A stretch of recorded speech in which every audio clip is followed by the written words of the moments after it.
Hello everybody, this is Shubham और ये है रीड अलॉन्ग विद शुभम, जिसमें आप मेरे साथ पढ़िएगा केमिस्ट्री और फिजिक्स की क्लास 11-12 की एनसीईआरटी बुक्स। तो अभी हम लोग पढ़ेंगे class 12 chemistry, chapter number 1, topic number 7, जिसको हम यहाँ C12 लिखें, मतलब केमिस्ट्री क्लास 12 चैप्टर 1 टॉपिक 7। तो चलिए शुरू करते हैं। Packing efficiency. In whatever way the constituent particles, atoms, molecules or ions are packed, there is always some free space in the form of voids. तो अभी तक जैसा कि हम लोग पढ़े, किसी भी तरीक़ा से जब हम लोग अरेंज करते हैं कंस्टिट्यूएंट पार्टिकल्स को, तो कुछ ना कुछ खाली जगह रह ही जाता है। Packing efficiency is the percentage of total space filled by the particles. Packing efficiency जो है परसेंटेज है कि कितना उसमें से जगह, कितना परसेंट जगह जो है पार्टिकल्स के द्वारा भरा गया है और कितना परसेंट जगह बाकी है उसको छोड़ दिया जाता है। तो let us calculate the packing efficiency in different type of structure. तो अलग अलग तरह का स्ट्रक्चर हम लोग पढ़े थे, उसमें क्या पैकिंग एफिशिएंसी होता है ये अभी हम लोग कैलकुलेट करेंगे। Packing efficiency in HCP and CCP structures. Both structures of close packing, दोनों ही जो स्ट्रक्चर है क्लोज पैकिंग का, HCP और CCP, आर इक्वली इफिशिएंट, दोनों बराबर ही इफिशिएंट है।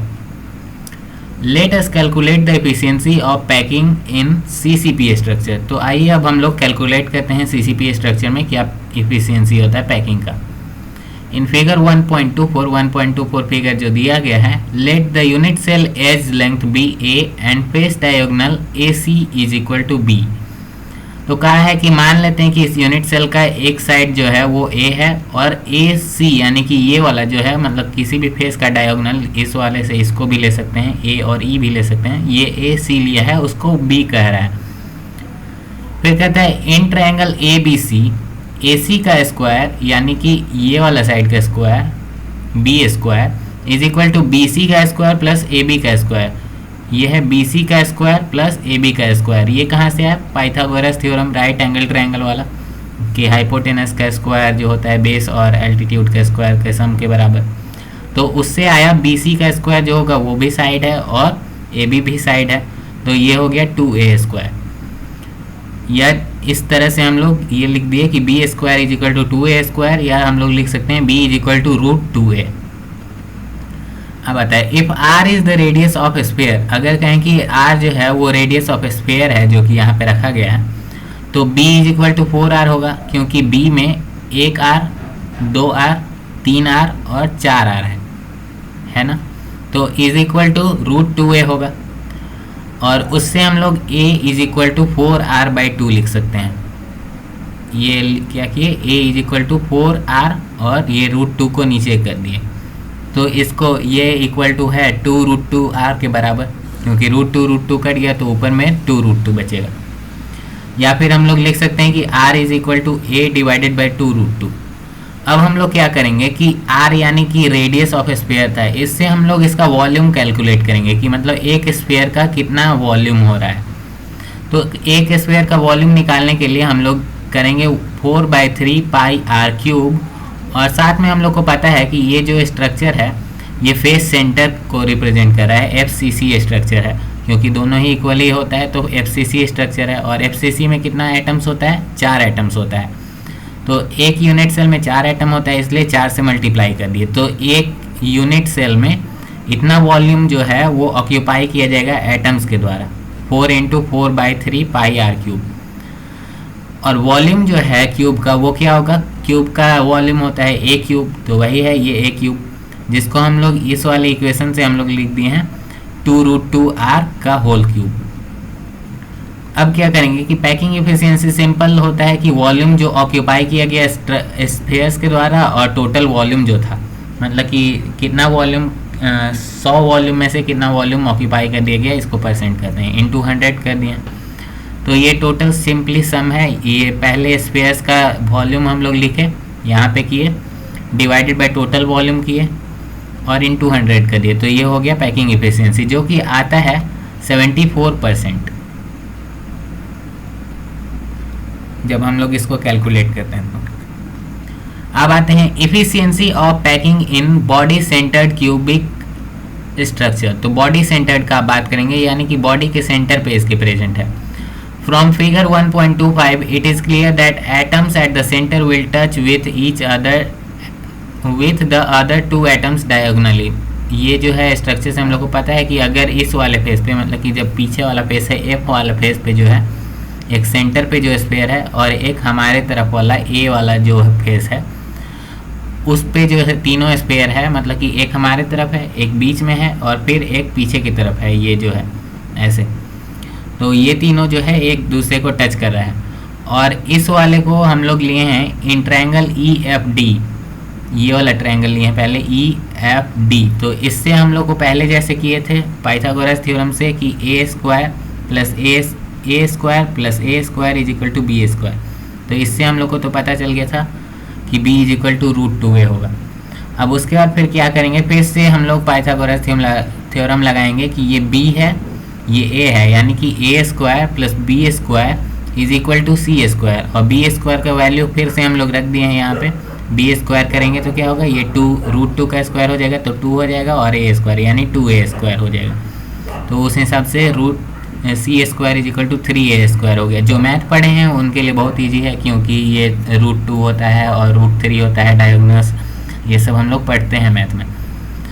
तो अब c is equal to √3a तक तो आ गया। अब हम लोग क्या करेंगे कि पहले की तरह ही जैसे 4 r जो है वो b की तरह आ रहा था, अब ये होगा 4 रेडियस जो है वो c के बराबर आ रहा है, 1 रेडियस 2 रेडियस 3 रेडियस और ये चौथा रेडियस। तो ये 4 radius 4r is equal to √3a आ रहा है, क्योंकि c के बराबर आ रहा था। अब उसके बाद फिर यहाँ से a को इक्वेट करेंगे, √3 को नीचे भेजे, 4/√3r हो गया। उससे फिर हम लोग r का वैल्यू भी इधर कर दिए, इसको उधर भेज के √3 को ऊपर भेजे, 4 को नीचे भेजे, क्रॉस मल्टीप्लाई किए तो r का वैल्यू इस तरह से लिख दिए।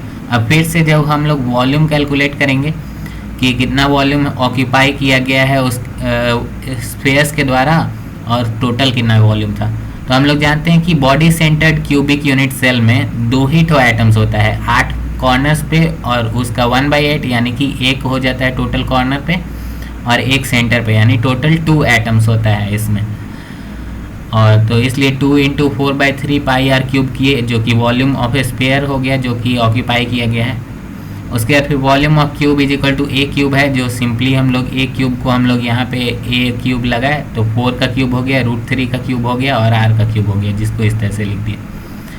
अब पैकिंग एफिशिएंसी उसी तरह से कैलकुलेट करना है। पहले ऊपर में जो वॉल्यूम ऑफ स्पेयर्स है, नीचे में वॉल्यूम ऑफ क्यूब है और इनटू में 100 कर दे रहे हैं, तो ये आता है 68% के करीब। तो हम लोग को ये वैल्यू थोड़ा याद रखना है कि कौन कितना परसेंट है और कौन कम है कौन ज़्यादा है, ये भी याद रखना है। तो इस तरह से ये 68% आता है। अब फिर से आते हैं, अब सिंपल क्यूबिक लैटिस पे आते हैं। सिंपल क्यूबिक लैटिस में हम लोग को पता है कि कॉर्नर्स पे सिर्फ एटम प्रेजेंट हो जाता है, बीच में कहीं प्रेजेंट नहीं रहता है। तो इसमें सिर्फ 8 कॉर्नर्स पे एटम्स रहेंगे और सबका 1/8 ही पार्टिसिपेट करेगा। और a is equal to 2r होगा, क्योंकि यहाँ हम लोग देख सकते हैं कि ये जो साइड है वो 2r के बराबर है, 1r और ये 2r। जैसा कि हम लोग देख सकते हैं ये वाला 1r होगा, ये 2r होगा, 2r के बराबर a होगा। और इसलिए जो है a is equal to 2r कर दिए। Volume of cube unit cell जो हो गया वो a³ होगा, तो 8r³ हो गया। और वॉल्यूम ऑफ ऑक्यूपाइड स्पेस जो है, मतलब कि जो स्पेस के द्वारा ऑक्यूपाई किया गया है वो 4/3 πr³ होता है। और यहाँ से हम लोग r के टर्म्स में इक्वेशन लिख सकते हैं। तो सिंपली 4/3 πr³ किए और 2a³ यानी कि a³ किए तो वो हो गया 8r³, क्योंकि ये 2r था तो 2r का जब हम लोग क्यूब करेंगे तो 8r³ हो जाएगा और इंटू 100 कर देंगे तो ये π/6 नीचे बच जाता है। और π/6 इंटू 100 जो होता है वो इसके बराबर होता है 52.36, जिसको हम लोग करीब करीब 52.4% कह सकते हैं। और thus we may conclude that CCP और HCP have maximum packing efficiency। तो इस तरह से हम लोग कह सकते हैं कि CCP और HCP में मैक्सिमम पैकिंग एफिशिएंसी रहता है। तो अभी के लिए बस इतना ही, फिर मिलते हैं अगले वीडियो में, तब तक के लिए सी यू। और अगर आपको मेरे साथ पढ़ना अच्छा लगता है तो लाइक करें, सब्सक्राइब करें और अपने दोस्तों के साथ शेयर करना ना भूलें। सी यू।